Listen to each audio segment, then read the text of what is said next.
Jadi jangan merasa bersendirian ketika orang zalim kepada kita. Jangan merasa kita putus asa ketika dizalimi oleh orang lain.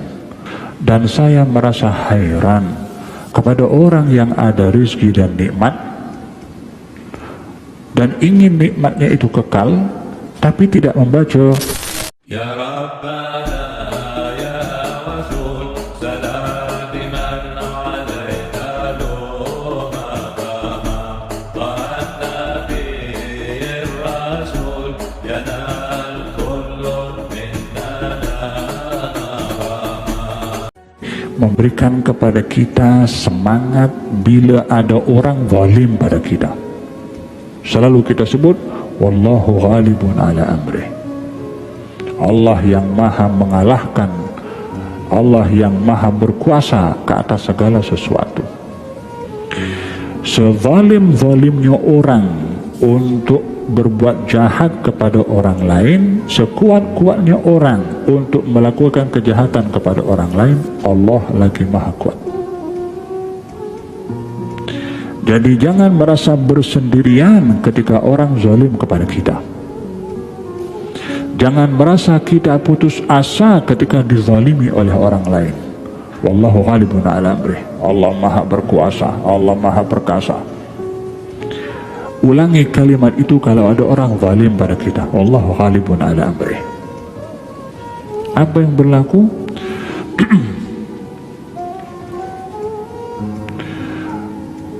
Ketika baginda Rasulullah Shallallahu Alaihi Wasallam di Mekah ditindas, apa yang tidak dilakukan oleh orang Mekah kepada Rasulullah untuk menghentikan dakwahnya Nabi?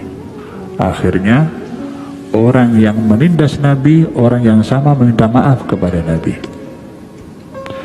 Orang yang ingin membunuh Nabi, orang yang sama beriman kepada Nabi. Wallahu ghalibun ala amrih. Allah maha berkuasa untuk menentukan segala urusannya. Oleh hada kata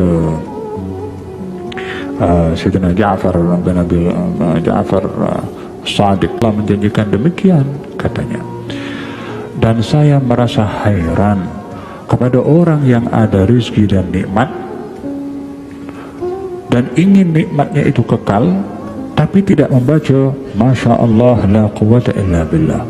Karena Allah di dalam Al-Quran mengajarkan dalam surat Al-Kahfi ketika orang itu masuk ke kebunnya, falaula idh dakhalta jannataka qulta Masya Allah la quwata illa billah, diajarkan supaya nikmat yang diberi oleh Allah dijaga. Dapat nikmat Masya Allah la quwata illa billah, dapat kereta baru Masya Allah la quwata illa billah, dapat rumah baru Masya Allah la quwata illa billah, macam tu.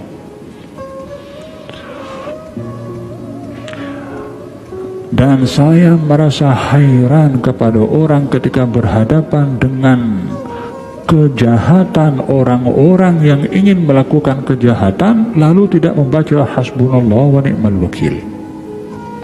Karena Allah subhanahu wa ta'ala menceritakan di dalam Al-Quran ketika orang-orang musyrikin ingin mengepung kaum muslimin dengan segala kekuatannya, kaum muslimin mengatakan wa qalu hasbunallah wa ni'mal wakil. Maka Allah berfirman diselamatkan oleh Allah daripada kejahatan orang-orang yang ingin melakukan kejahatan. Dan aku merasa heran ketika orang itu berhadapan dengan sesuatu yang sukar, tidak mengatakan wa ufawwidu amri ilallah innallaha basirun bil ibad, karena orang yang mengucapkannya akan diangkat segala kesukarannya oleh Allah. So, 4 perkara: hasbunallah ni'mal wakil, wa ufawwidu amri ilallah innallaha basirun bil ibad, masya Allah la quwata illa billah, la ilaha illa anta subhanaka inni kuntu minadh dhalimin. Tip berhadapan dengan keseharian. Kalau dapat nikmat, masya Allah la quwata illa billah. Susah, sedih, stres, la ilaha illa anta subhanaka inni kuntu minadh dhalimin. Berhadapan dengan kejahatan orang-orang yang melakukan kejahatan, hasbunallah ni'mal wakil. Berhadapan dengan kesukaran yang kita hadapi, wa ufawwidu amri ilallah innallaha basirun bil ibad, wallahu ghalibun ala amri.